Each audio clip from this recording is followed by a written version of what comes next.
Sorry, Bacon. I'm struggling with technology at the moment. It's all right. So that's a start. I'll tell you later. Okay, they are starting finally. Okay, Excellent. Right. after much waiting and everything else, then we get into the game. Then we've got to make another 3 minutes of observer time, but at least we're going to be able to get into the map and have a little bit of a breakdown. This is going to be the first time that I see this map. This wasn't one of the ones that we went through on review yesterday, so we're going to first glance it, and I actually think that's way more interesting, to be honest, than going in with knowledge. So we get to have a bit of an explore. One of those things, though, is that Gold Path 2 and Nagano, I don't want to miss the opportunity to cast this game for what it is, which is going to be high-level 2v2. And as you may know, Bacon, 2v2 is actually my favorite game mode. Because, of course, that's where you get the combinations of commanders. That's exactly it. Oh, it's going to be so dirty. It is. It is. Oh, So I'm so looking forward to this one.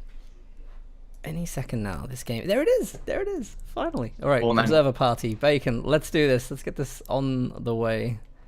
I spent way too long waiting. I'm restless. I had a coffee way too early. I made a coffee at the start of that break, drank it, and Been pissing like a racehorse ever since. that's one way to put it. Kosho SGO. No, this is not running in the December balance preview. Now, Danny, to save ourselves some embarrassment, can we just refer to this one as Fields of Donk from here on in? Fields of Donk. What? Oh, okay. I see. I see it. Winnek Winnekendonk. That's absolutely right. First time. Winnekendonk. Proud of you. Thank you. Thank you. Fields of Donk. Yeah. Okay. Well, how about we just call it Fields? I think that's... Oh, but Donk's such a satisfying word. Oh, okay. All right, we've got 3 minutes, so let's... let me just make sure the scores are correct. Now, if I'm not mistaken, I saw a stream on this yesterday, but I cannot remember who it was that was on it at the time. So it has seen some play so far, which is great news. Oh, I saw this. I think I saw this. No, I didn't. No. I seen one that I think is similar. All right, let's have a look at this then. So I'm just going to go into let's go into broad mode for a moment. Okay, so it's a bit like a scorched woodland. Lots of craters, clearly been hit heavy by aerial bombardment. Rural, and there's a lot of. I think True Sight is going to be crazy here by the looks of it.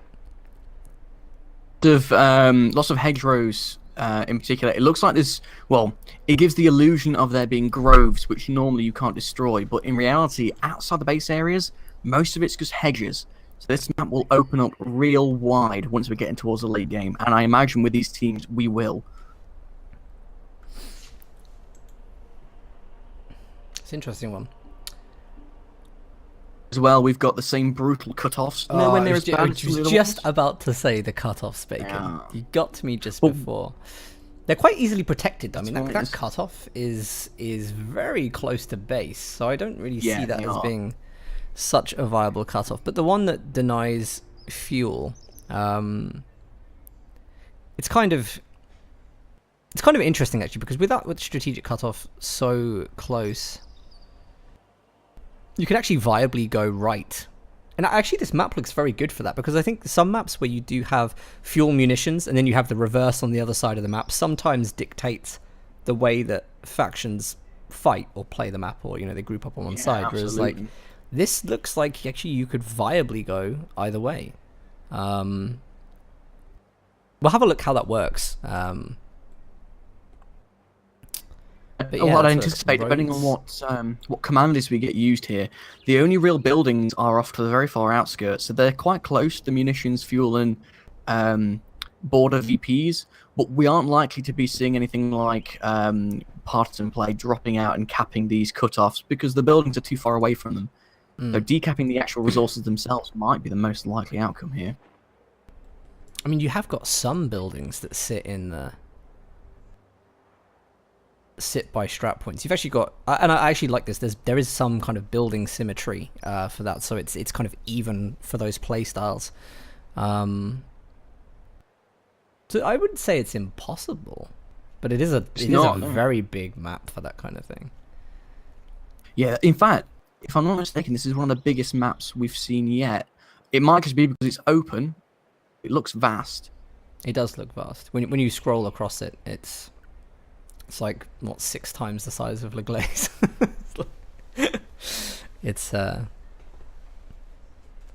it looks like a big map. But anyway, we're about to get into the game. We've got the famous 0 seconds to match to begin, which means we have roughly 20 seconds left.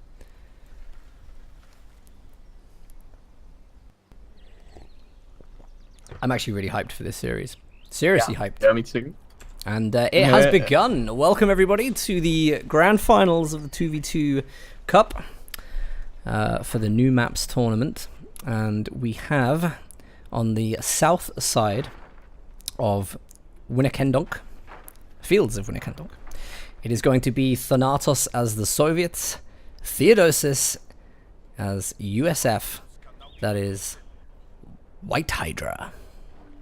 Then up in the north, we have got Scotch as our Wehrmacht, Ostia, and Nagano as OKW. Lovely matchup here. Where I did that the wrong way round, people on stream. Just so you talk about OKW, I have like Austin.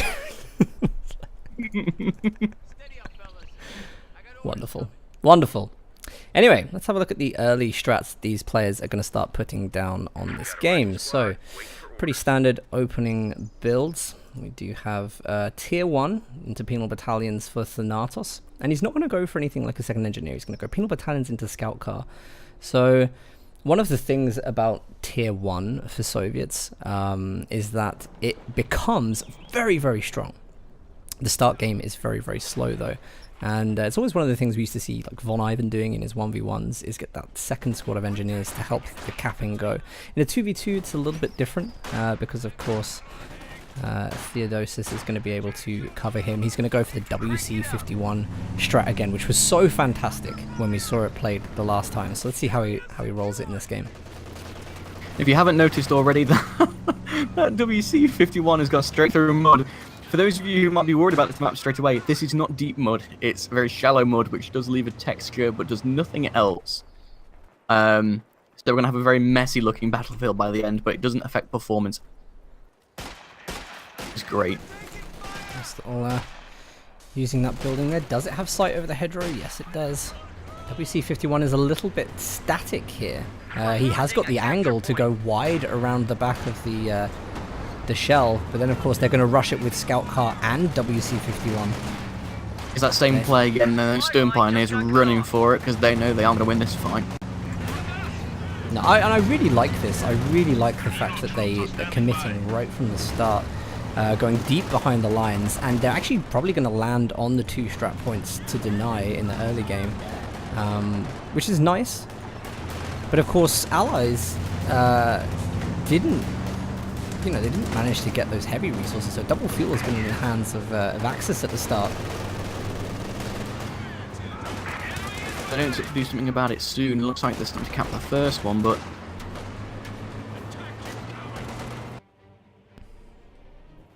okay, so this is where this will reverse now, because Theodosis on the right hand side, he will eventually move over to the fuel after capping VP, so yeah, he'll be able to do that. There isn't really much contesting it, and at the same time we're seeing Thanatos is able to reclaim fuel there, so we could see that double fuel in the early game actually swap around. And absolutely. this is where Nagano and Scotch need to just push off the light vehicles. I think it becomes a very good game situation for them once the scout car goes, because it's such an open map to have that flexibility of transporting, these really powerful early game units around so fast is devastating. And I think what he's going to do is tech up very quickly so he has access to Faust from the Volksgrenadiers.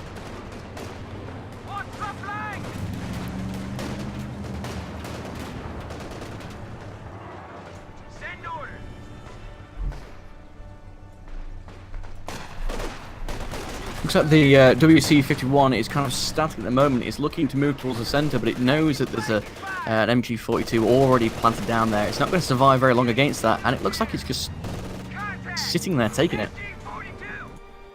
Yeah, it was a weird engagement. Mechanized is going down for Nagano. I think we're maybe going to see what we saw in the semi-finals, game 2, which, if you remember what that was Scotch playing as Austere, going for a quick tier 4, investing heavily in tier 1, and then Nagano taking Mechanized. Now, I guess if White Hydra spot this early on, they can really be overly aggressive just to stop those resources coming in. It would probably stunt that strategy altogether and restrict access to kind of medium vehicles for a while. Maybe even force them into calling decisions. So if they stop putting that aggression on now, and they maybe have any suspicion that could happen, could work out in their favour. Scotch has brought out his 222. Perhaps to negate the fact that this is such an open map. Got such huge fields of fire here. I think Axis does have a really good chance to perform well on this map because obviously long open space, like it's great for MGs. Axis, you know, they do very well at long range with the rifles, so until those upgrades come in, you know, they've got a reasonable chance to take a lot of ground, and the MGs are doing fantastic work through the center. Penal battalions have not had that much success so far. Nagano's going to bring the Lukes out, and then we're going to have a situation for Scout Car. And up north, the Volk squad goes straight down to a demo charge. Dirty. So we know exactly what we're going to get from here on in. Very, very dirty play.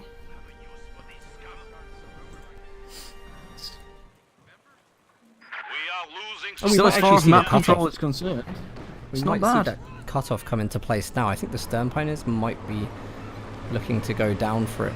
This is going to be a brutal cutoff if they continue to push it. White Hydra, you don't expect to see them on the back foot, but I guess because they've played such an aggressive start game, as that starts to fall, there'll be a little bit of a point where they have to regroup. Already, even now it's neutralized. Thanatos and Theodosius have got absolutely no fuel income from their main point up there. And even though they've only got another strat point which is giving them income, that's a massive cut. That's a lot of their territory suddenly gone. They need to get this back. That's such a thin cutoff as well. I didn't actually think that was the cutoff on first view, so actually that's a much better situation for Axis, just to hold this point.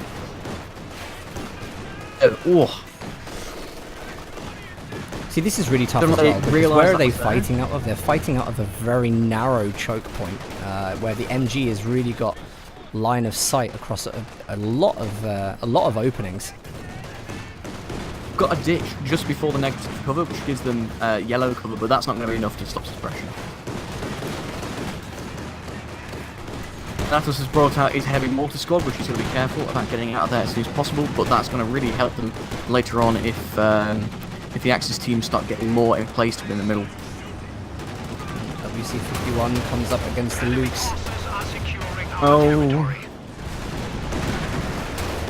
It's actually really unfortunate when that happens, because WC-51 is great when you can do the withdraw and refit. He did actually lose the vehicle crew in there as well that had the veterancy, so he's not going to be able to utilize adding veterancy. What he could have done is put that vetted unit into the half track. Absolutely, yeah, and then use that as an early veterancy. That is the idea of the mechanized regiment, but unfortunately didn't have the time to do it. So White Hydra, very difficult early game spot. They should be able to get fuel and maybe pull GP2 over to the right. stands, their income, Thanatos and Theodosius in the bottom corner, is absolutely pitiful. They've only got the 2 resource points outside their base, and they are cut off from everything else. Oh gosh, we've got that 9-minute ambulance as well, which means, of course, you know, it's actually stalled in his base right now, waiting to go into the next engagement. And the fact that the penal battalions have had to go up to PTRSs in order to deal with the threat of the Lukes obviously means that their DPS versus infantry has gone down, which is less than desirable really for a unit that is so effective against infantry. Yeah, actually they're managing to get some work done here. They're pushing up ground. The HM...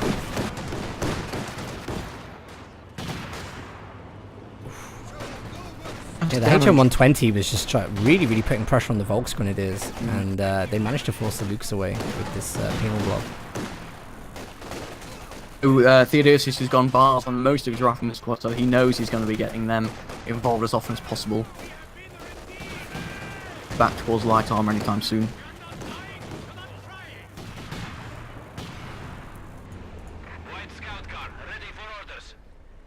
Okay, so this is good. They're doing the right thing to come back from this situation. We have got healing. This is selfish healing from Scotch here. Scotch does not want his teammate to have access to easy healing. I think these guys are healing. Did we see a Stern Pioneer drop? We must have seen them drop medical supplies there. So the skin on the ambulance and realise that that's not a cross. What? That's on it is I imagine the Dawn of War skins. Oh, okay, I see. It's the Ultramarine symbol instead. I had a bit of a brain fart. Alright, White Hydra are going to go for that return strategic decap, and there isn't actually really that mobile presence here that's going to go over and deal with it. The Grenadiers are going to get pulled over. We have the fuel recaptured by by Thanatos.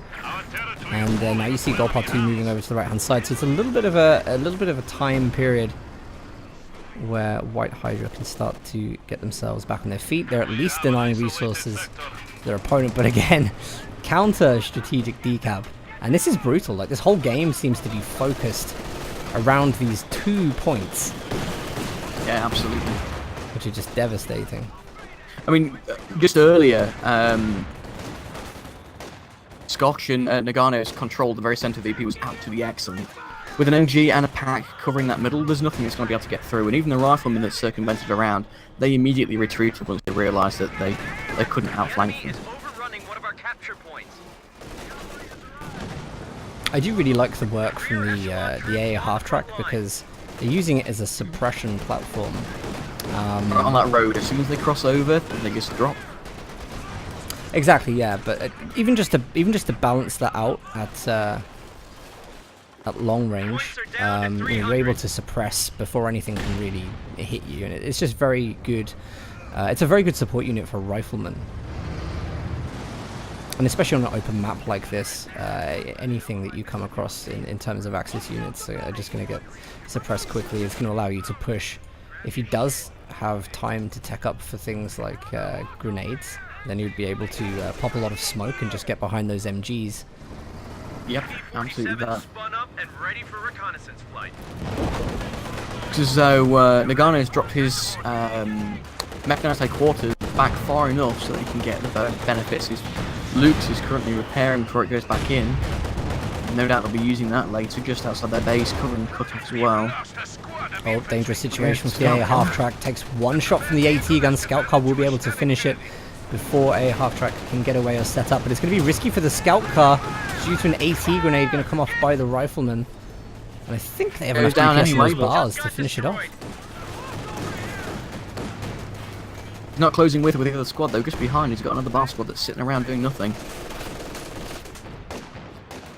We're going to see a really important few seconds for these penal battalions, whether they decide to close the gap on the MG bunker. Theodosius trying to hold the right hand side, and I think he's trying to go for another anti-tank grenade. And we've got Thanatos trying to deal with Nagano. These guys are fighting pretty evenly at the moment. They've been sharing and trading territory very, very well throughout the game. Resource-wise, I think it's been hard in this game. I'm pretty sure Golpath 2 have had the advantage in resources, just because they've had it for longer, but Again, look at the situation we're in now. Double munitions for allies. Plenty of strategic points. Yeah, it's just ebb and flow, back and forth constantly. They're doing well. Ebb and flow. That's AE's line. Who? I'm actually surprised looking at this that Thanatos and Theodosis are actually claiming half the map each. They don't seem to be merging many of their units, which is not really a bad thing. Line at what they're going to go for. It's just, for the time it is in the game, I mean, let's have a look at what they're actually doing with their resources, because I think that will be one of the big tells. We've got another strategic cutoff here, so the fuel that Scotch is currently capturing is not going to mean anything in a second. T-70 is trying to do some work to push off Stern Pioneers, but they do cap the munitions. Let's just have a look at Scotch. So is he going for the same thing? He is. So it's the same strategy as before. Scotch is going to be building up...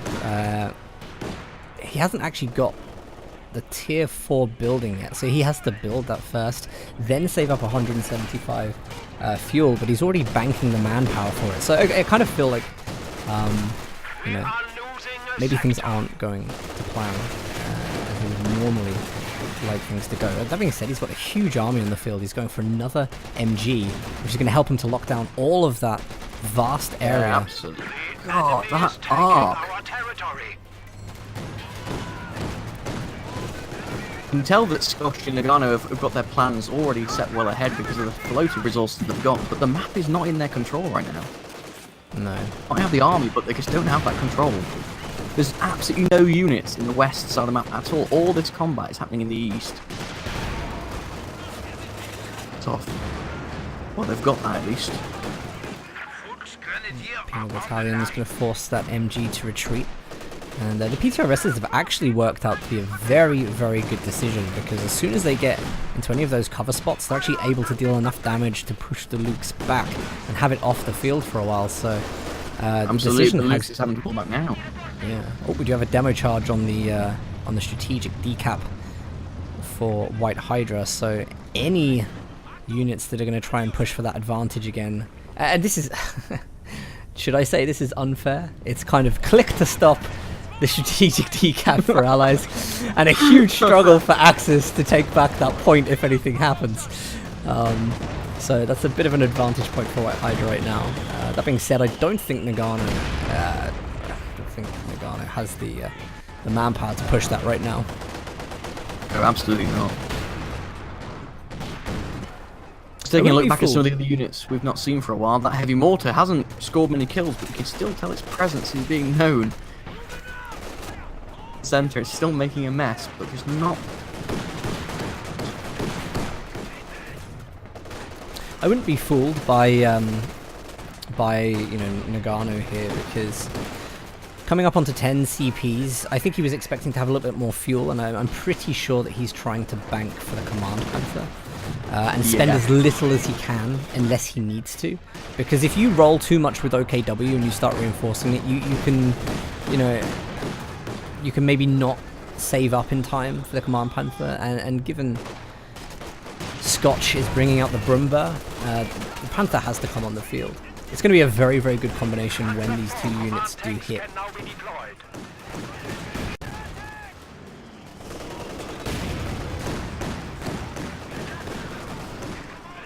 Looks like our final tier is down for Thanatos, so he's preparing for the end game. Let's have a look at what we have teching. Major is up for Theodosis.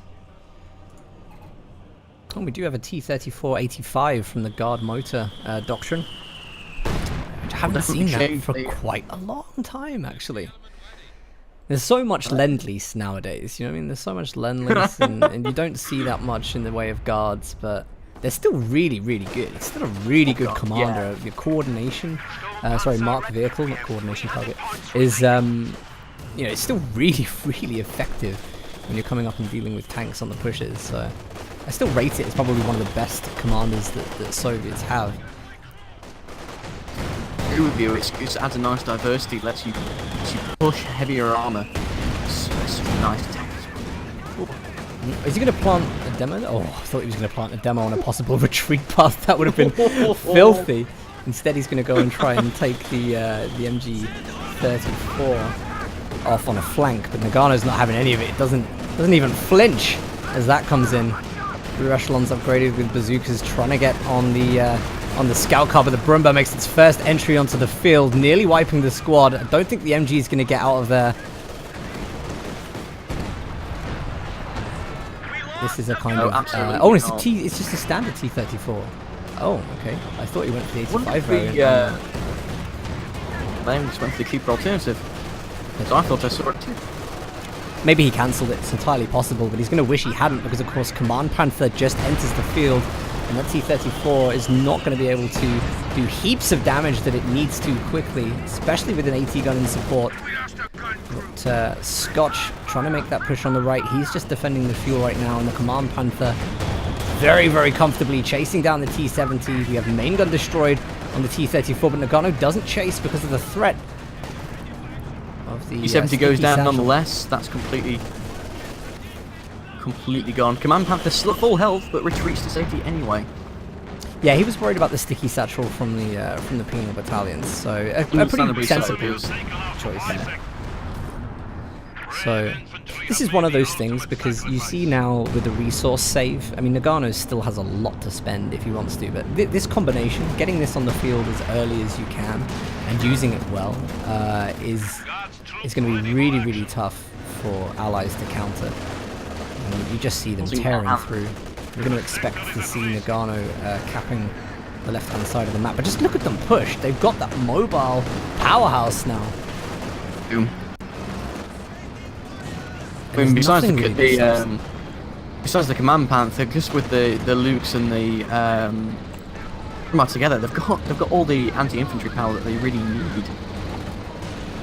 Here comes the Jackson though from Theodosius. Oh, he's called in the Ju-87s. So did these pick up sight? Did it pick up sight on the Jackson? I don't think it did, because it doesn't look like it's tracked it. No, so he actually needed to provide sight there. And Nagano hasn't dropped the flares from the Special Operations Doctrine, so the Ju-87 is a 200 munitions waste unless Nagano hits that button. And that is bad communication there. Absolutely, they let themselves down there. That Jackson's just twiddling his thumbs, giggling to himself. He got away scot-free there. Get back out as well, if those satchels get in there. Manages to get away in time, as does the Lukes.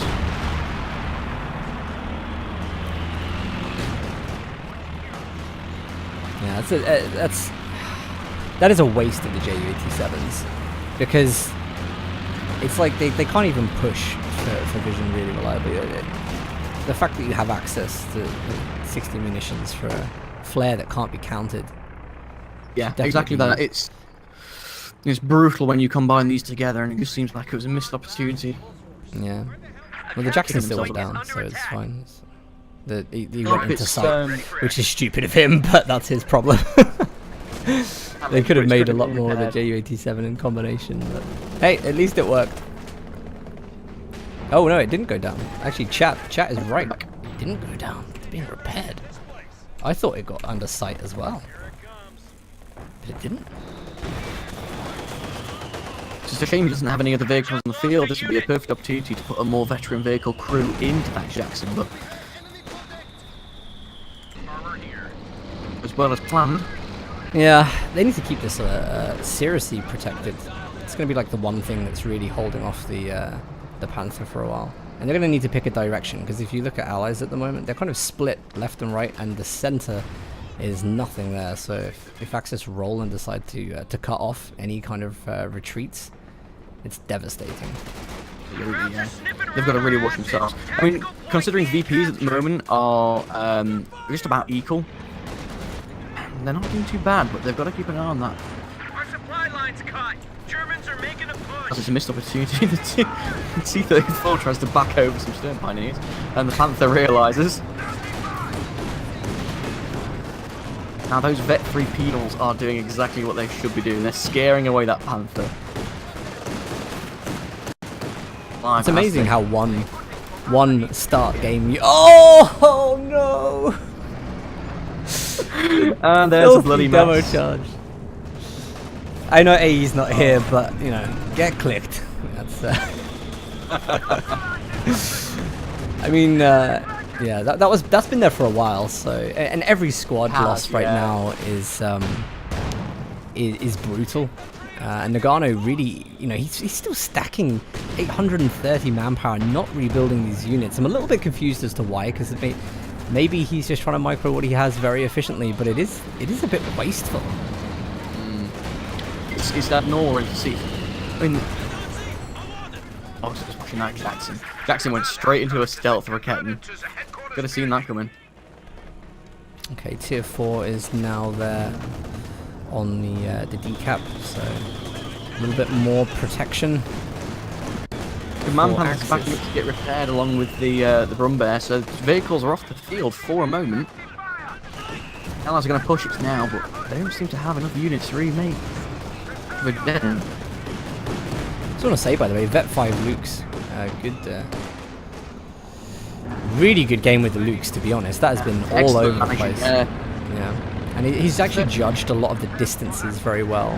He's used a lot of the sight blockers very well, and he's just been all over the map with that unit. But the Panthers rolling out from Scotch.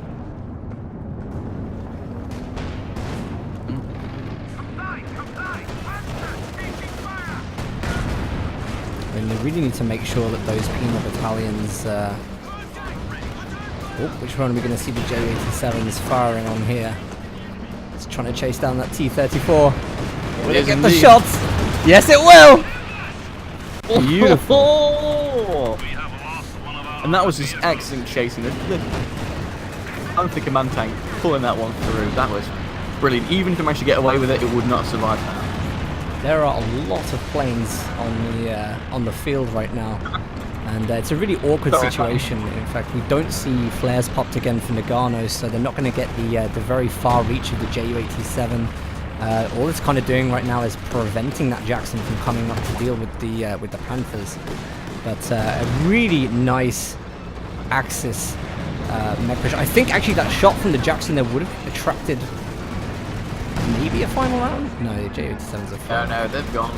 Yeah. It's not like the Overwatch ability for OKW where even when the timer is off, you still get like a third bombing run, even when the ability's Just finished. because we're not done yet. It's like, but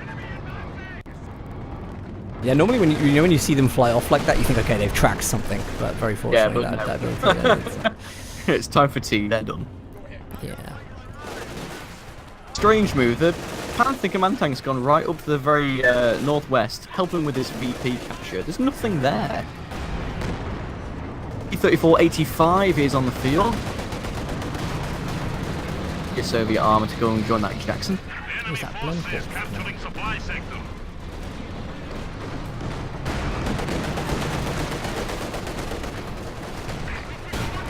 Yeah, this is a really tough situation. We still do have the HM120, but really, actually, I think he could be doing a bit more with the smoke if he's going to try and get all these territories back. Because the MGs have been having a great game. I noticed Scotch had quite a few of them earlier. How many he's got left? Yeah, there's still 2 MGs out of that, so you know they really have been locking down open territory, and we haven't seen that much in the way of sight blockers used to try and get around that. But they do have strong infantry. They've now got the tanks to back it up as well, but they just can't get their infantry to the front lines to protect for the tanks. But look at that, 2 Jacksons easily deal with the Vet 5 Lukes. Hero unit is down. As long as the Jacksons can get sight, I still think, you know, there's every chance that they can do some serious damage to the Panthers. It is a sight game. Oh, they will. They're just such a glass cannon. If they go in together without any support, they're absolutely done for. Vet 2 as long as that Jackson, infantry can which I stay think right in is, front. yeah, this is a vehicle sighting, so it has the actual vision upgrade on Vet 2, so it can sight for itself a little bit better. Am I right in saying it's 25%? I remember it being quite Talking to the wrong ridiculous. nerd. ridiculous value. I would need to check that up. Don't take my word for it, but I remember the site increase being sizable. STG Obersoldaten going to make very short work of these riflemen. And oh, it's another great set of infiltration grenades. Oh, he's been good with those actually. It's a shame he hasn't really actually got the spread wipes on them, but he's been utilizing those very well in all the good situations. You gotta say, for like 10 munitions, why wouldn't you pop in, infiltration grenades? in the infiltration ones, you have to be out of combat for some time before they can be unlocked. Yeah, that's the mechanic for it. It's a pretty good trade. So I've got a vehicle push coming through. Jackson's and the T-34-85 are moving up, but they're stalling out. I think they know what's up against them. They know that the packs are out there. I mean, all that Nagano and Scotch have to do is just sit on the VPs, really. I mean, there isn't that much with 68 VPs on a triple cap. They have 1 minute to capture something, so allies really should just be focusing on one VP, give themselves a little bit of time, maybe decide to move out from there. I think the decision is going to be for center, but that happens to be where Axis are most built up and most likely to be able to defend. So we'll see. They managed to get the decap, which I think is really important. We've got the T-34-85 actually managing to get retreat from the Obersoldaten and the MG, which means engineers can decap. But here comes the big push. Jackson's there. Ju-87s have been called in again, and sight is being provided by Scotch's Panther as it comes in. Ju-87s, I think, have tracked it. Vet 2 Jackson will go down. Well, folks. One Jackson's down. The T-34 is going to go in for a... No, he's backed off. He knows what's happening. Yeah, you need to be careful Last now. chance to go for a big push. Those tanks have to leave the area, so it's a really, really good ability to use when you want to keep your opponent off the field. But Thanatos realizes the severity of the situation and is still going to contest it, but Ju-87 should shred that T-34. One down. The 85 survives, and one Jackson on about half health manages to get out, start repairing, but there's not going to be enough time to get on the field again. Oh, but in the northwest, it looks like their only VP has now started decapping. They've gone, their only opportunity to fight back has just gone.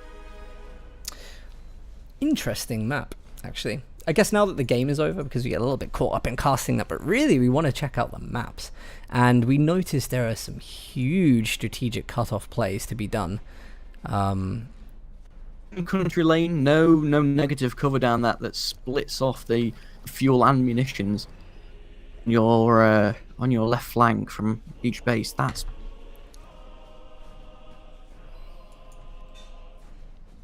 obviously because of the direction of play. It seems like the westernmost one, the one that's the Allied base, that saw the most combat. Yes, yeah, all the way through. No wonder that demo charge is placed down there early on. You tell that was going to become a hotspot. Yeah.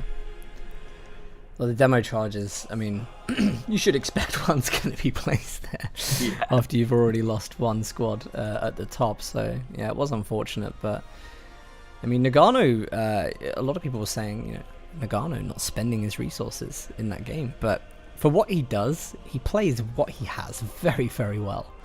And it did allow him to bring the units that he wanted onto the field as they became available, which he used to his benefit. So... Scotch and Nagano, I think that's their thing. They were trying to get Brumba and do you know what I mean, like Brumba and Panther together at the same time. They did that in the semi-finals, and it just worked so well. So absolutely. If it ain't broke, huh? If it ain't broke, yeah, absolutely. So the interesting one is that because we caught the second game of the semi-finals, which meant we saw Nagano and Scotch play Axis. We haven't seen them play Allies yet, so we don't know what the... You're right, yeah. I mean, we can... It's going to be Axis favoured just because of the vast open area, so it will be intriguing to see them try their strengths to Allies.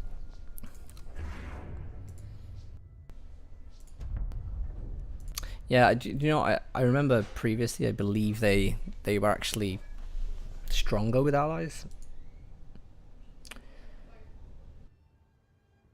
usually. I'm trying to remember. This is like 2 years ago. I'm going all the way back to like 1-for-1 official stuff when we saw those games.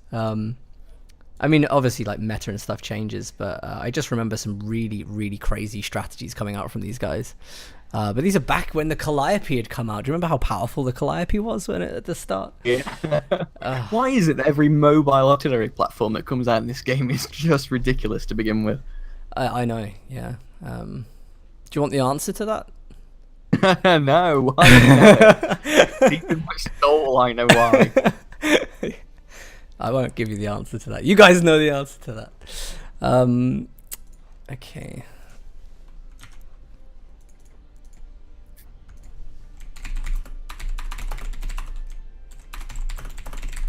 Start second. Cool. All right. So second game should be starting relatively soon. By the way, 482 viewers on Twitch. Thank you guys for joining. Hope you guys are enjoying this 2v2 cup. Which is something a little bit different from what we show on this channel, because we're normally into the 1v1s. 2v2s are crazy to cast because so much goes on. You know, when you haven't just got left and right to look at on the unit displays, you're then clicking tabs to get to the next one. It's you know, it's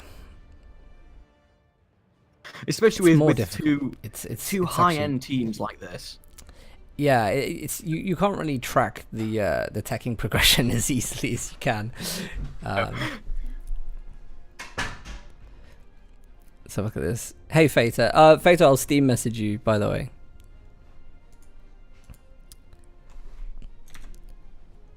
"482 viewers have seen no maps." Well, we all of these maps are new maps.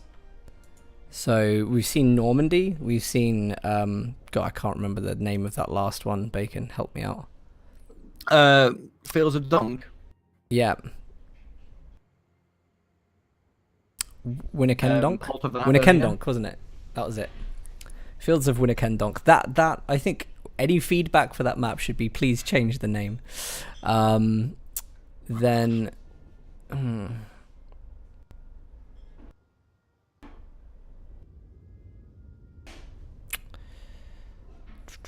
Stern Panther, get your hearing checked or close another stream. Never mind. What was the other one? We had Normandy, and then I can't remember the name of the first one. Poltergeist. It's the one. That's it. That's the one. All right, game 2 is up. It's getting really hot in here. I have to open some windows. The rest of my flat is cooking a roast, so Oh, grand. so the temperature has just risen, which is fine because the scent is just holy. But Invite through Don. yep, I'm sending you an invite now. Oh, Nagano is beautiful. just giving me the confirmation that they're starting. All right, let's go into it. Hans, thank you very much for the sub, by the way. And you, Mishus. I saw you there before.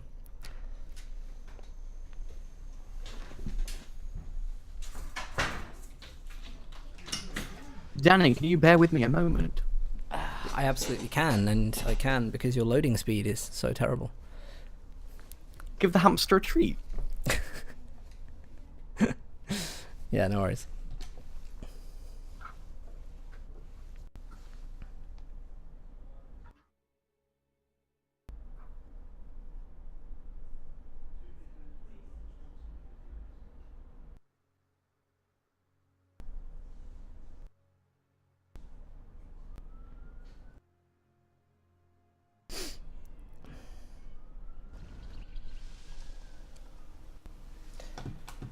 Alright, 9 minutes? Really?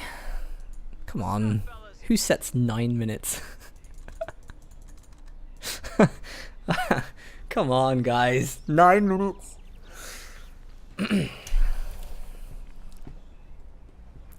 Thanks, Nagano. I got orders coming. Orders, sir. Do you know what? Let me just Steam message these guys.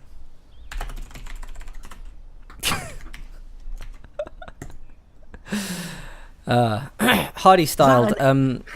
Hardy styled. The rules say that quarterfinals up to finals, should be the kind of, you played it as map 1 and 2 and then you have the veto. But I didn't actually see anything myself. I didn't see anything on the Battlefly that had a finals section, so I think that's probably the issue the players have had as well, where they've just assumed it's the normal format. I tried to find it out. I couldn't see it, unfortunately. But yeah, I mean, I'm not a referee for the tournament, so anybody that is and has an issue with it, let the players know now so that they can stop and replay. Hello, Danny. Hey, Bacon. How's it going? Am I right in thinking that that isn't an 8-minute timer, or was a 10-minute timer? Yes, you're correct. You are correct. I'll make the big mistake and look at the chat then. Vasa, how old am I? Be your dad?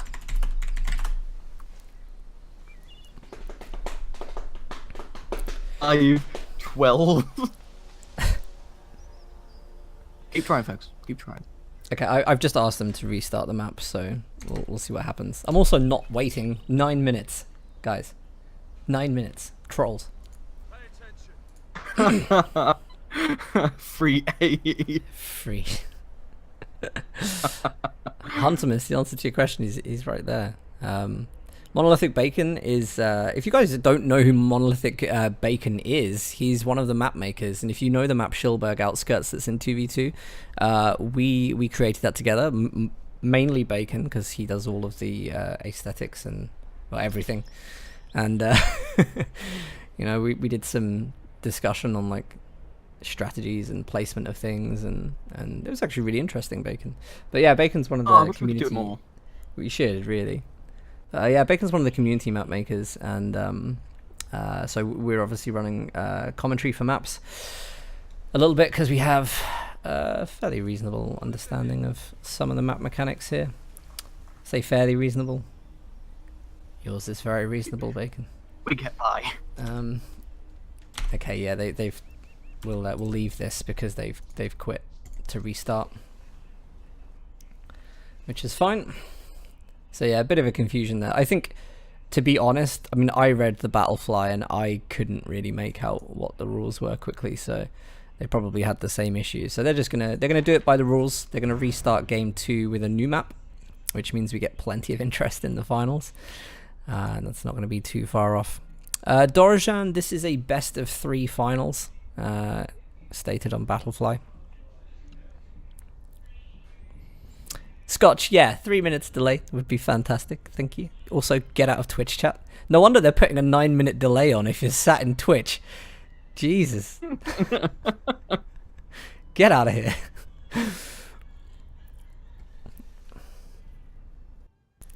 Sick. I don't know what aesthetics are, actually.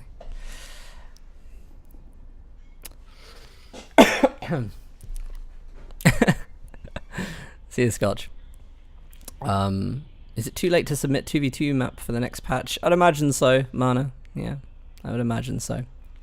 Whilst we got 420 people here, by the way, so coming up, you guys probably know that King of the Hill, which was massively delayed as it was supposed to start like September, October time.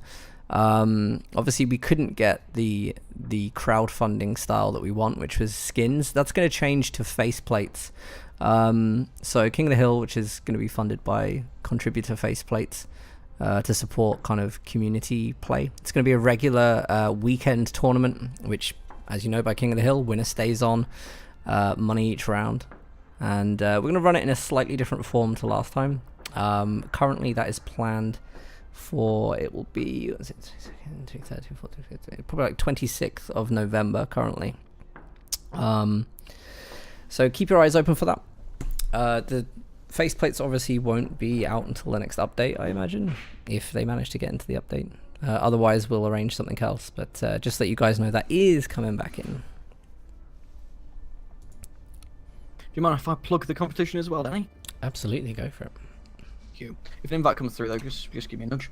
Right, so for you folks who have only just recently joined us, this is the 2v2 map making competition. The idea is that the competitors are going to be testing out these maps pretty much as they go through the tournament. It's to raise a bit of publicity for the maps that have made it all the way to the finals.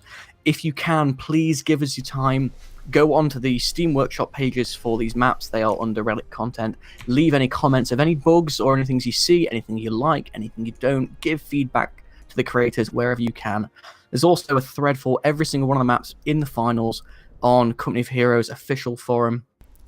Over in the mapping section, just drop anything that you can that will help these guys out. This is basically their last opportunity to make these maps as good as they can physically be. And since you will probably be the ones playing them in the future, or that's the hope anyway, we want them to be the best that they can be. So it's like, since you guys will be the ones on the forums writing about how bad they are, now is your opportunity to fix things. So please do contribute. Thank you, Danny. No worries. Okay, right. They said their game is starting, and there it is. And we haven't cast on this map yet, so I'm excited for this one. Oh, they're playing my... Oh, okay. This is going to be a good game. I'm going to bring up, because we don't normally do this, but I'm going to bring up the loading screen so you can see the faction and commander selection, with, of course, the picture of the map. So this, right, I'm going to try and pronounce this. Reichswerk? Is that? Yeah, close. Yeah? Reichswerk? I couldn't do it better. Okay. I could do it like A's way, which is Reichswerk. Or, I don't know. Sorry, A. So yeah, this is going to be is this the urban map category? I believe this is industrial. It is. Yeah. So we'll still see the same dominance of heavy buildings. We'll see mostly brick and plaster buildings, but with industrial maps, it means that you've got loads more things like pipes and so on that just add loads of extra cover. We see Gold Path 2 won that last game, so let's update the scores there with one for them. All right, let's have a quick look. We'll go into our little panning mode for this. Oh, okay, so this is aesthetically gorgeous for an urban map. In fact, there's normally too much cramping in maps of this style. Actually, it's a very nice open. Look at this, lovely bacon. Yeah, it is, isn't it? Rather, you've That's got a lot of buildings though. That's a lot of spawnable areas.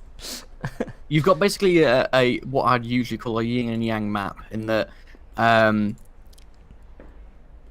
the map in a circle rather than going straight for the middle. You're better off rotating around. In this case, though, we've got so many almost full health, very, very heavy buildings. So there's going to be a lot of MG dominance here. Thankfully, because of that, there's a lot of green cover all over the place as well. Lots of brick walls to use, lots of flanking opportunities, but I think mortars are going to be the play of the day, really, in order to try and flush units out of those buildings, because they will not get destroyed in a hurry, especially those two in the middle with that center VP. I'm going to have a look at that in a second, but as the game is about to start, we'll get on with our intro, and then we can have a little bit of a discussion before those first engagements happen. Oh, quick start. Everybody, welcome to Game 2 of the finals of the 2v2 Cup, the new maps tournament. And on the left side of Reichswerk, we have Scotch playing as the USF, and of course Nagano playing as the Brits. This is of course Gold Path 2, one game ahead at the moment. And over on the east side we've got Thanatos and Theodosis, who are sporting Wehrmacht and OKW respectively. Factions again. Well, we've got early engagements coming in here. Both players have decided to go for fuel straight away. We've got a nice green cover position for these Tommies, so they get that rate of fire straight away in the first engagement. And look at the difference it makes to the Stern Pioneers there.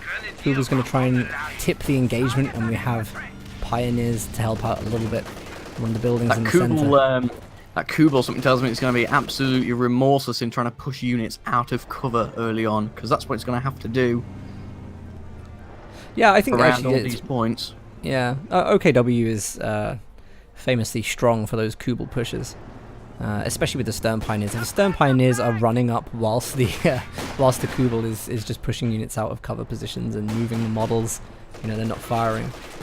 You've also got the flip side of that, which is where the Kubel can just sit and deal damage over range and just get repaired when it moves back. So OKW has that great start game combination. They're of course listed as one of the most aggressive factions in the start game for a number of reasons like that. So I have to say, while we're early in, I'm very, very surprised by the lack of commanders that have ambient spawning units. We've got only Scavenge Doctrine on OKW that can actually spawn within buildings. Everyone else has gone for off-map rather than in-map. Jaeger infantry may be quite high, but we're not going to see any partisans this time around because we've got no Soviets at all. We're not going to even see commandos on the Brit side.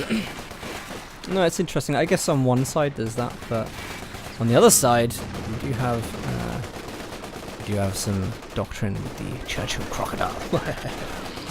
And of course it's gonna burn through any buildings. So, provided you make it into the late game, it's no longer an urban map. You can turn it into a rural map, have all the fun you want. Interestingly, actually, I think the Bren is a really nice one here. So I hope you get to see the Bren with the Wasp upgrade, because it's going to be a huge building clearance tool. Good glass cannon, but I love seeing it in play. So satisfying. It is, yeah. Whoever they got to voice act that guy whenever he gets the Wasp upgrade, I don't think I've ever heard a man sound so excited. It's like a child's first Christmas. It is. Alright, so this is a good start for GP2. They're actually trying to flank. Was that base defenses? So base defenses actually cover outside of the base into the strategic zone. So it's actually very difficult for USF to make that flank there. I'm not sure how I feel about that, to be honest, because it's looking like a good flank. Feedback on that sort of thing is what's most important. It looks like defenses are very, very close to the front here, and that's one of the things that should probably change. It'd be interesting to see what chat's interpretation of that is. Do you think that's right that it can do that? Or I'm not going to look. Normally what you'd find is that base defenses are not looking out of the map, they are flanking the entrance. So that if a unit enters the HQ area, they get caught by them. They shouldn't be caught by them before.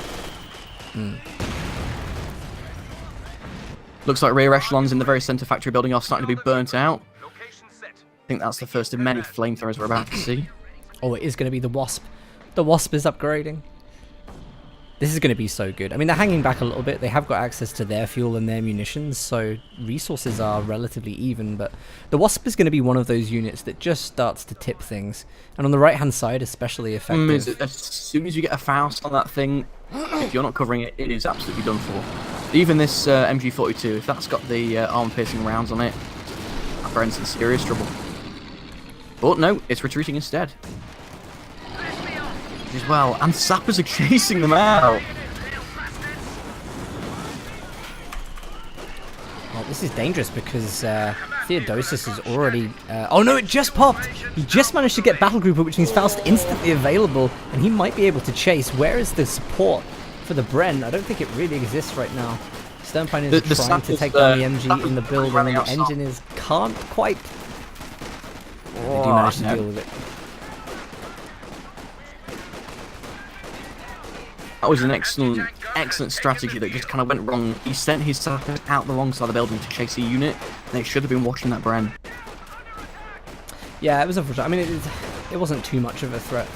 I think he probably stood a chance to beat that unit before the second Faust came out. But interestingly, this strategy is strong. He's just counted a bunch of riflemen. Oh, not anymore! Lieutenant goes down to a lucky mortar shot from Thanatos. That is at a very, very early cost. Yeah. Here's hoping he doesn't try that one again. Something we ought to point out as well, Danny, is that the cutoff on this one is again a 2 strategy point cutoff. Very, very brutal, and there's brick buildings outside those cutoff points.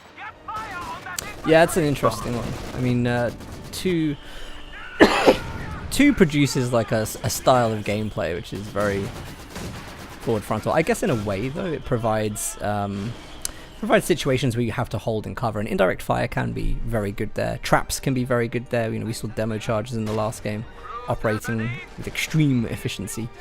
So Absolutely that, yeah. So it's not end of the world, but it's just one of those things where you just think one player each on a strategic point.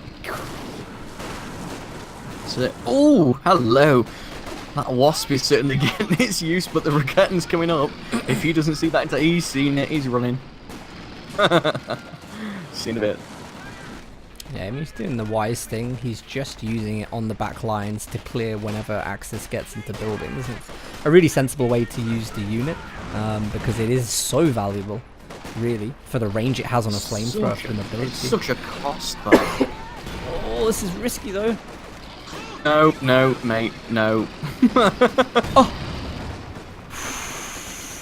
That, yeah, I mean, he doesn't want to be doing stuff like that. He knows the Raketten's there now, but his engineers are kind of under threat, so new ones coming on the field, probably going to have to do the repairs for the Bren.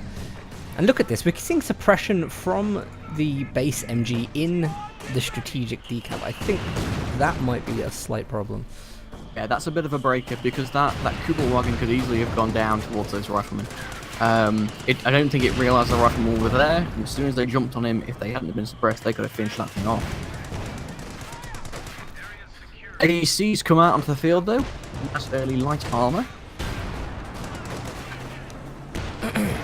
Yeah, actually the Raketten is doing great work, because it's managed to push off the Bren with a lot of health damage. It's going to be getting veterancy relatively quickly if it can keep delivering shots like that, and it's actually hit a lot of the shots that it's acquired, which is great to see. Mortars It's nailed every Thanatos. target. Yeah, it has, absolutely. It's not always the case, to be honest. These two mortars from Thanatos, aside from that wipe on the Lieutenant, I don't really feel like they're getting the same level of building clearance done as that Bren is, so... But where they are, especially this early, the game, since they're so far pushed back, they're covered by their own base MGs. So where he had them was actually as safe as they could be. The riflemen are still suppressed from that base MG. Yeah, that is crazy. Absolutely crazy. We are seeing, by the way, we've got the half-track from Austere. That's going to be upgraded with flame projectors. So things are going to turn. It's going to be Wasp versus half-track. And I think the half-track kind of comes out on top of that, to be honest. Yeah, a little bit. Oh, I like it when a map gets burny. Burny. Burny. Ready to advance rapidly. Fair. The peg gun is ready for orders. Although, because that, the amount of flamethrowers that are coming out of the field, I've not actually seen very much building play here. Not that's been revolutionary.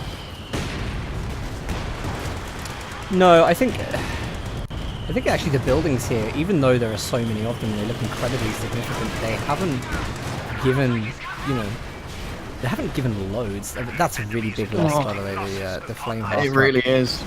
Down straight away. Now they're just relying on the two mortars with the flame pioneers to clear out the buildings, but they're really struggling to get close. This, of course, is a best of 3. White Hydra have to win this game if they want any chance of winning the event. And look at him chase down this AEC. I'm not sure if a Faust would do enough. No, I don't very think so. close. Oh, he's not going to finish it with light arms fire though. For the incendiary. Yeah, their sappers should be engaging right up close if they can. Get those Volks out of the way. Oh, look at this. He's trying to push and wait for the recharge time on the Faust, but it's too risky. Makes a sensible decision to get the squad out of there. Allies just What is that further recharge encroach. time? I think it's, I don't know actually. Is it 15 seconds? 10, 15 seconds? Not too long. Around that ballpark. It's a long time in combat, so no wonder it didn't happen. That support gun is definitely firing away. Now it's getting its used. 2! I didn't realise that. Wow. Theodosius has brought out 2 leagues straight away. I am actually surprised by that because I mean, eventually, yeah, they can do. Yeah, they're kind of unreliable. Some games you actually see them do incredible amounts of damage. But I mean, in this situation, I guess they're trying to get as much indirect fire as they can to clear buildings. But there really isn't that much building domination or building control being used by allies. They're just running very, very effectively. Scotch is just pushing the flanks very, very consistently. Like, he's always got units over there. He's always kind of deep capping, and then you know, Brit players locking down the field. But it's slightly further back, and you can see the Vickers there got the elevation bonus on his range, so he's able to just press into the into the fuel, and that is a huge range. I mean, so yep, another flame half track is out there straight away. Units can now use Pied launchers to take on armor and I mean, call this map what it is. It's not clumped. There's no clustering of units here, so indirect fire don't have so much use. Buildings in the map are just left completely unoccupied. No one's even daring to go near them. I suppose everyone knows at this point what's at stake. oh, got the second flame flame half track. I'm surprised he's well, actually, no, I'm not surprised he's rebuilt this, but again, it's the same situation. I feel like it's either or. You either go for this, you know, two indirect from OKW and Austere. Oh, I think the Wasp is going to go down. Oh, Ketten didn't track in time. But I mean, if you go for flames and you go for all of that indirect, yeah, you kind of. I mean, what's his population at the moment? I don't know, we're building a flame projector, sorry, a flame half-track wall apparently at the base. It's, both of them die in the exact same spot, in the exact same way, the exact same unit. Could only have been closer if they were ghosting.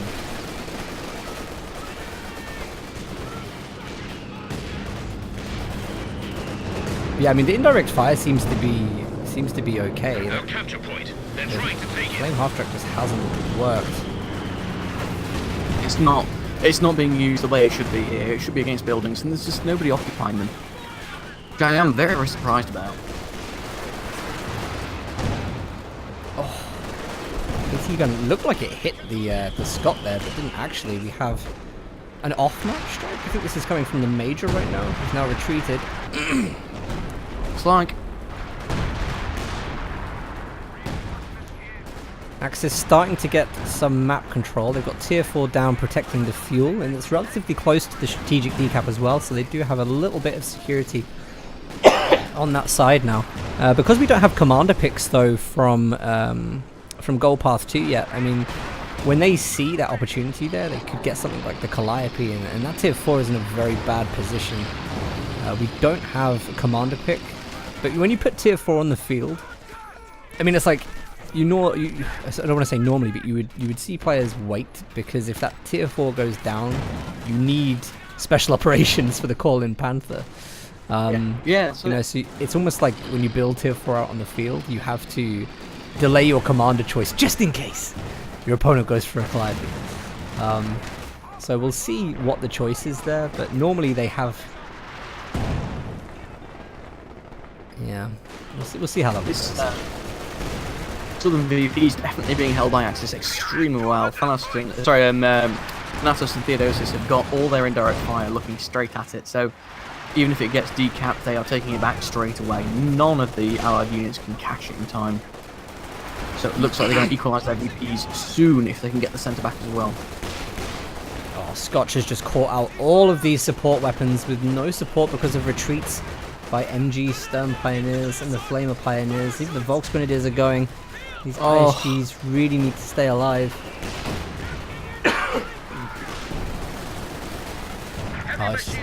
Bars on the Riflemen. I don't know if they've got enough MGs to defend this. Tier 4 is slightly out of the way, so allies are still able to push the point. So you just look at the tier 4 position. Still allows allies to cap on the outside. That's definitely a fatal mistake. Unless they can take those walls out, it's not going to be able to do anything for them at all.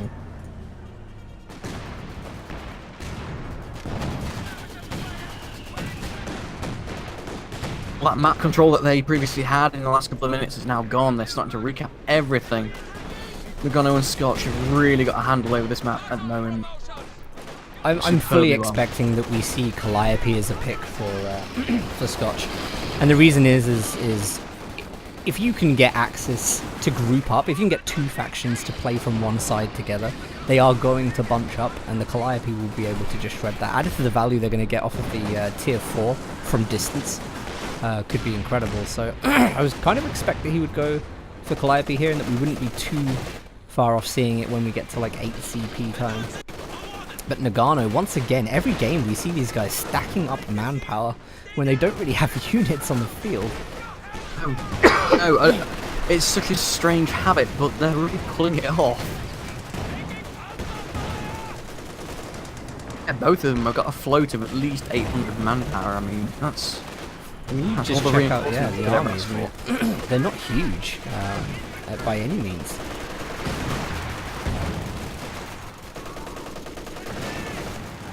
Just goes to show in a game where quantity and quality can be mixed.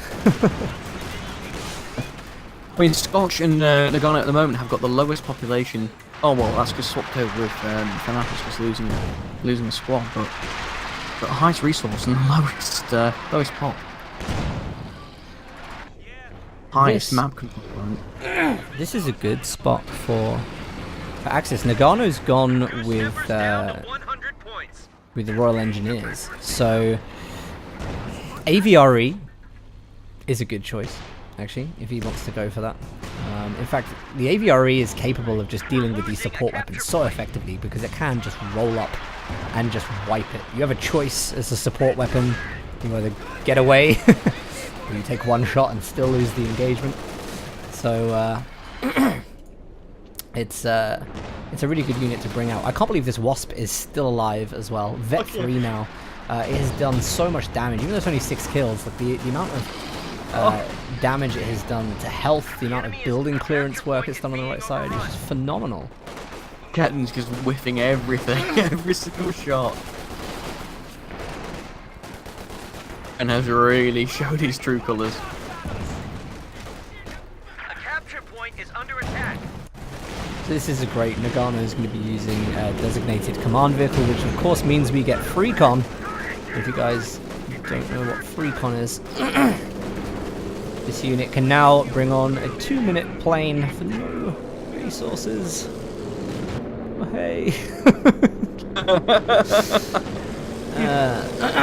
Is that disdain in your voice? It's not so much that it's broken, more than the fact it's noisy. It's noisier than your average recon plane.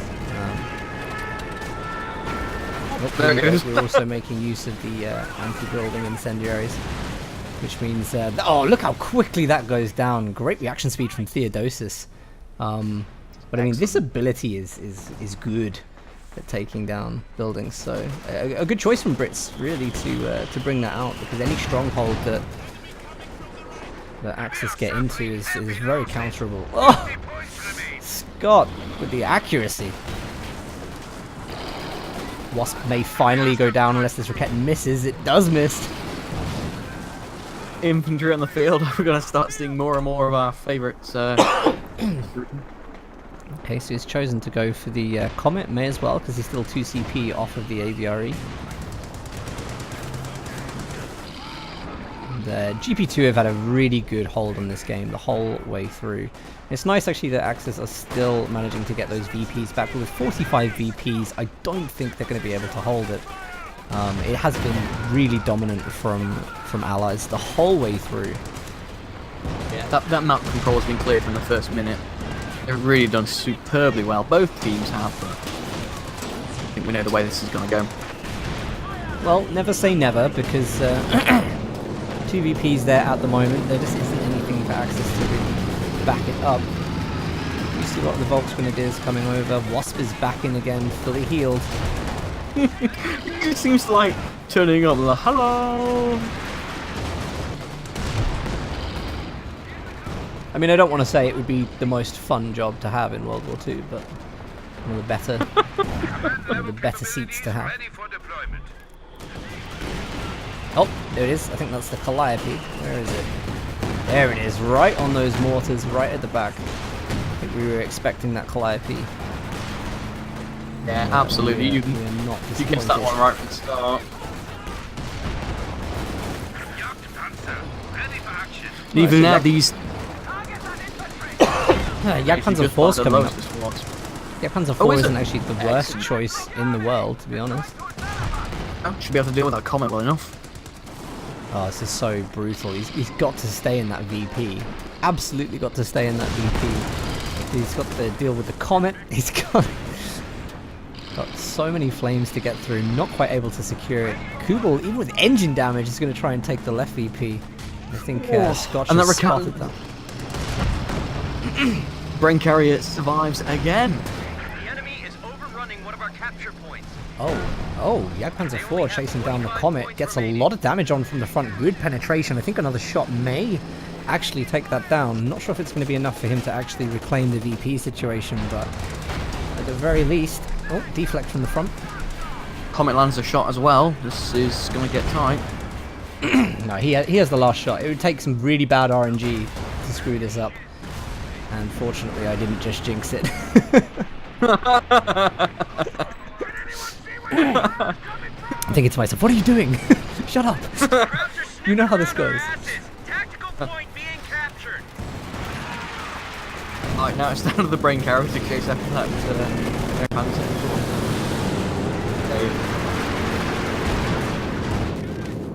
Good use of the abilities because of course he's using the Calliope commanders. Strafe from the P-47s to suppress infantry coming into that VP. It's left with 15 VPs. I don't really see a situation where Axis can cap. We've got the Calliope firing in right on a hotspot. A blob of Volks Grenadiers coming in. The Scott, of course, is still raining down fire on the center. Do you see the plane crash and everything? I did. I mean, talk about atmosphere. Gorgeous. They may just decap it. Oh! But now the AVRE's out on the field as well. God, that's pulling it close. So neutralised. The points are going absolutely nowhere at the moment. I'm actually really happy to see him using smoke because it's one of the things that is going to, just stop pulling the Scott out of its kind of efficiency zone. It's going to make the bars have to run in past and through the MGs. It's going to force things like the Wasp to be using ground attack rather than auto-firing targets. So a lot has to happen now from 480 DPs. Don't be expecting too much, but... Oh, and I think our Brain Carrier's gone. He's gone. Axis comeback. 21 kills on the M8A1 howitzer. Jagdpanzer 4. Jagdpanzer's got all these tanks in front of it, but none of them can really deal with it at all. Are we? Alright, Tiger's on the field. Jagdpanzer 4 is on the field. They're about to get what looks like a triple cap across the map. One thing that is going to stunt this very quickly is the Calliope, which is just wiping units all over the place right now. But by capping the left VP, they're going to, negate any issues that come from VPs. When you look at both the Center. teams, Oh, AVRE! Don't do it! I don't think it's actually made the fire. Okay, that's good. It's not. Nagano Scotch have got a 180 gun between the two. They've got practically no anti-tank capabilities whatsoever. They've got to be so careful now with two heavy tanks in the field.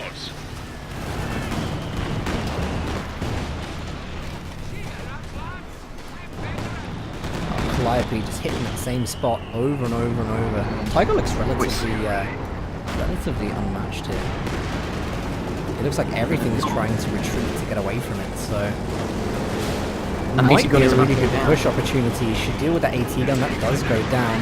The question is, what does he pick out? He's got the Jagdpanzer 4, so he should look at trying to penetrate the front armor of the AVRE whilst trying to avoid it.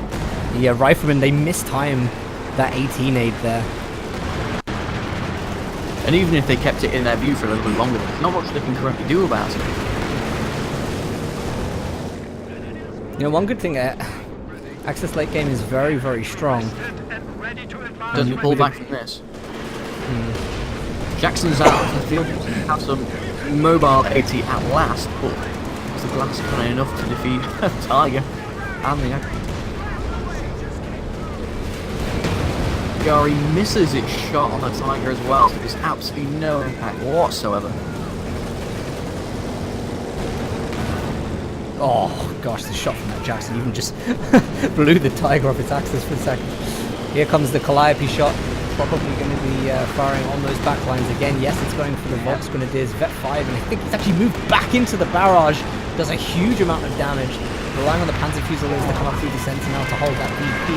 Allies have actually got they've gone full focus on this VP. They've given up on the right-hand side, which means that we now end up with a very, very interesting corridor of gameplay. And there's not many maps that you see something like this happen, you know? No, there's not. And these two buildings are so hotly contested now that they're not being used. They're practically empty. There's Ostrooping in one of them, but the other one's not being used at all because no one would dare use them. So say what you want about over-dominant buildings in Code 2. It's not worth it at the moment. Give her a second shot. Nice flanking here from Scotch. The Aviary takes a great shot on the MG there. And Rifleman flanking here is really going to be causing problems because they just don't have the MGs. The AVRE is just clearing those support weapons, and then as soon as that happens, Riflemen are just going to dominate all these engagements. We don't want to see these late retreats from Thanatos. Oh, looks like the incendiary package has come down onto the stripping building for what it's worth. Single shot on that unit while it was in there. They're capping. Look at the capping. Kubel on the North VP. Thanatos and Theodosius have no intention of losing this whatsoever.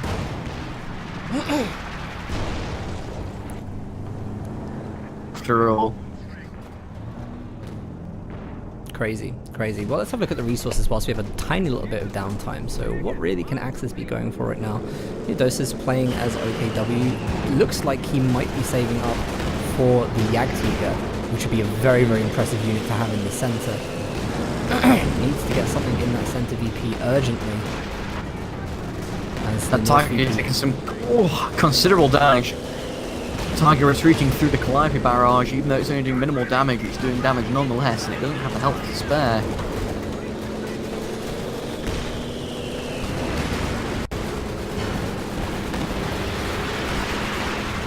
There's so much going on in this game, honestly. But fortunately for Axis, I mean, they're actually getting a lot of units, a lot of presence. Only Thanatos is really losing out here, but all of his micro is going to be going on the Tiger anyway.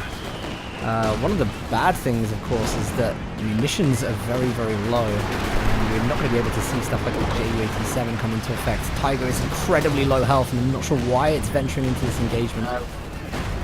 So that building that it was firing at is Christmas last legs, it's not going to be used very much more. Oh, AVRE, full squad of Panzer Fusiliers. Huge losses by a huge unit. Yeah, absolutely. That was a hell of a cost. Looks like the motor carriage went down there as a consequence, but that's not much.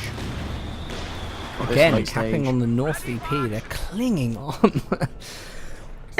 Axis are absolutely clinging on to this. They have a very light defense on the right-hand side, so I really wonder why GP2 haven't ventured over there just to see what the deal is.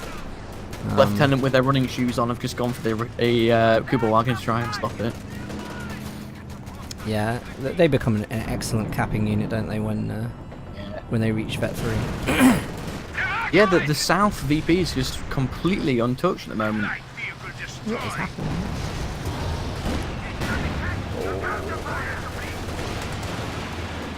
Right, Calliope's here. AVRE is also going to take a shot as well. This is like one of those moments where there's just so much going on in terms of what could be squad wiping. You just feel like you have to hit the retreat button. Even then, squad wipes on the retreat. Yeah. So it's that's way too much at once. Way too much. That was very nicely timed in terms of micro there by the Panzer Fusiliers from Theodosius. Somehow still managing to utilize that smoke and just keep the support weapons from allies off of that central VP. They're throwing everything they have at it, and Theodosius has way more to contribute to these engagements in the center. But let's have a look where that Tiger is, because that needs to be back in the fight as quick as possible with support from the Panzer IV. Here it comes. I mean, looking at Thanatos right now, his pop cap itself is only at 32, held up by that target. Everything else he's got is practically gone. He's got a half-dead mortar squad, and that's about it. He's throwing everything he can with that target. Garno just had a chance to decap that VP, retreated slightly early. There's the Faust, but the Faust doesn't engine damage.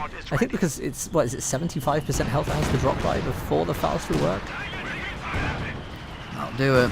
There needs to be a significant amount of damage. I actually thought that would have given engine damage, if I'm totally honest with you, but apparently that is not. That is not what BR is pushing it against the Tiger to do what it can. Drops a shot off behind. That Tiger is taking some real hits. It's still neutralised right in the middle. This game is going nowhere for a moment. Oh, hey! Not a good thing. Calliope is going to be really, really frustrating. They're actually dealing with it very well. The constant smoke is still so good. That is actually probably one of the things that is really keeping them in the game at this point. Nice rifle grenade to try and get those riflemen. Again, just constantly out the point. If they can get this building down on the left as well, they remove a pretty interesting vantage point. The fact that we are only 32 minutes in, the amount of units that have gone down, the amount of times the centres change hands, I was absolutely exhausted. Bombardments will be going back and forth non-stop. Fireflies enter the field from Nagano. 21 kills, 19 kills. Yeah, Calliope's are doing a lot of work.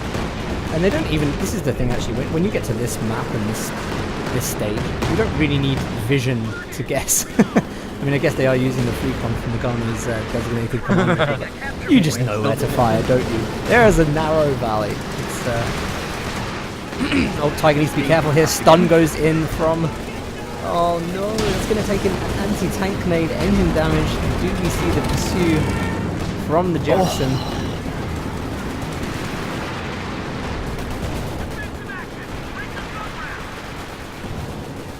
Jackson's taking hits as well from the Yakuza.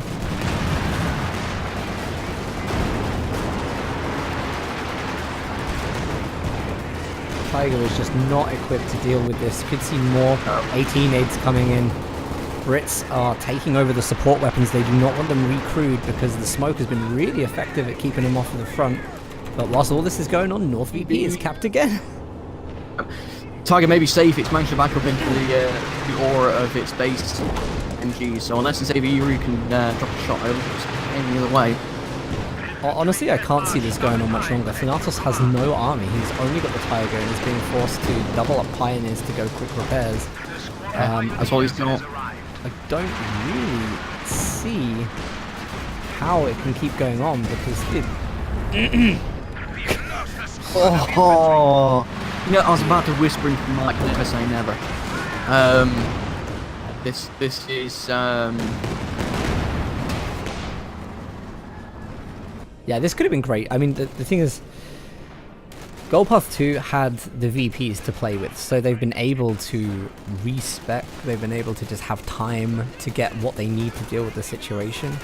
Whereas Axis were in a very good position in the mid-game, but, you know, with no VPs, they're under pressure. They've been like, forced to throw stuff into the center, not to take a step back and play, play the build that they want, so great pressure. They've not had the same precaution at all. Another unit drops. Damaged already. Is that major? Oh no, Tulips! Tulips wiped the Jagdpanzer. There it goes! Even though the Firefly's got some engine damage, still pull a few shots off the Tiger. Laser targeting. Jackson comes in with a rip-roaring shot over the VP. It's 4 VPs left.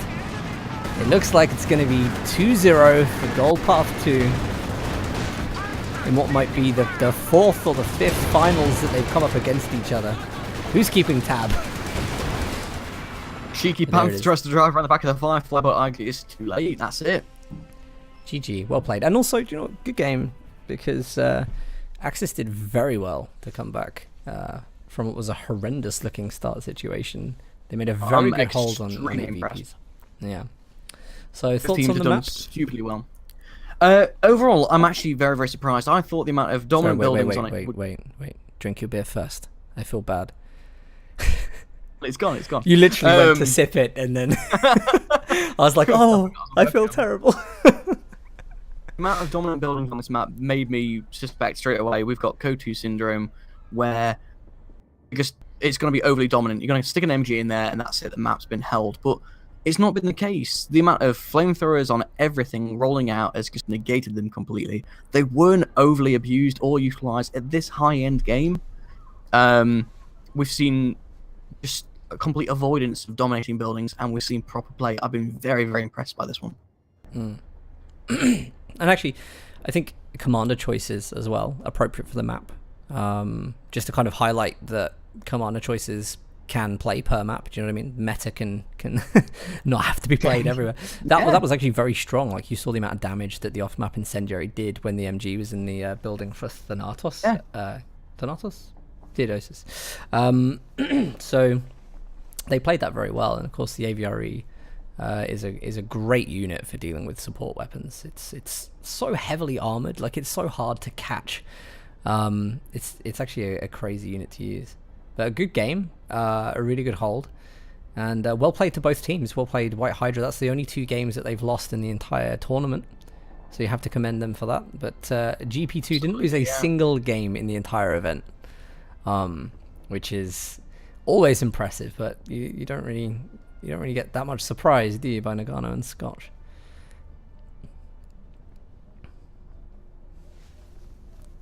Sorry, did you say something? Oh, no. Sorry, I'm just backing out the map. Oh, okay. My sloping screen.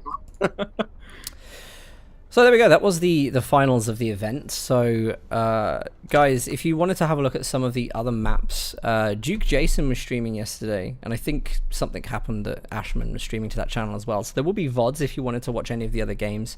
I have the assumption that maybe it's going to YouTube. I think Duke Jason is here. Maybe he can confirm if he's going to upload VODs anywhere. So if you want to have a look at them, of course, go and have a look at them yourself. That's the main thing. Start playing with some friends and give some feedback. If you don't know where to get the maps, I've just pinged the link in chat. Moobot will have a link to the maps. You can just click the plus buttons and it'll be there the next time you open the game. So that's it. And of course, vote for your favorite maps. Are the ones you saw? Which ones did you like? Which ones do you want in the game? You do have the opportunity to put that preference through to Relic and kind of decide where you want the game to go in terms of its online content. Pretty good to be getting more 2v2 maps. It's a long deprived category. But yeah, please, folks, even if you didn't get to see every single map today, we haven't been able to stream every single one. If there's anything in it for you, try these maps. Go onto the workshop, go onto Relic content, and try all of the maps that they've grouped together, all the finalists. Just try them, even if it's just casually with friends. Try them out, see what you think, give feedback wherever you can. Drop comments on their Steam pages, or go onto the official Company of Heroes forums, go into the mapping section, and there's a little thread out there for every single map. Drop any feedback you can, help these mappers out, give them the opportunity to make better what they've created, because this is their last chance. The last chance. You make it sound so... this is the last chance to make something that doesn't fail and result in years of torture and trolling by the community. This is the last chance to not have their name branded across a forum that needs to be moderated daily because people hate it so much. Please save the map makers. If I pass you the Steam link to the collection, because I don't have admin rights. The collection. I'll just permit you. You can put it in chat. Is that all right? Yes, yeah, that'd be lovely. Yeah, okay. Sorry, I didn't realise that wasn't the collection because I had the maps on a link. So they have you? That'll be it then. Oh yeah, no, I've been posting the maps. Trick says, when should mappers anticipate to hear winners? I don't know. I don't have any of that information. Sorry, I've literally just been asked to cast. I don't know what the time frame is from Relic. So I think there are some Ralikans in here, so maybe one of them would like to do that. But anyway, congratulations, Gold Path 2. And also well done, White Hydra, and thank you for putting on a great finals. I really had good fun casting those last games, which is good. It's been an excellent show. Excellent. And yeah, that'll be all from us. So we'll be on during the week with some normal, just standard Company of Heroes. Moseying around in 1v1, failing hard. But if you want to catch that, chuck us a follow. Come and join in the fun during the week. And thank you very much, Monolithic Bacon, for your epic insights on map making. Thank you for having me. And thank you to all you map makers who have contributed to this competition. We obviously couldn't have done it without you. Otherwise, we'd be playing the bog standard stuff right now. And thank you for hosting me, Danny. All right. Good night, guys. Enjoy fireworks if you're in the UK.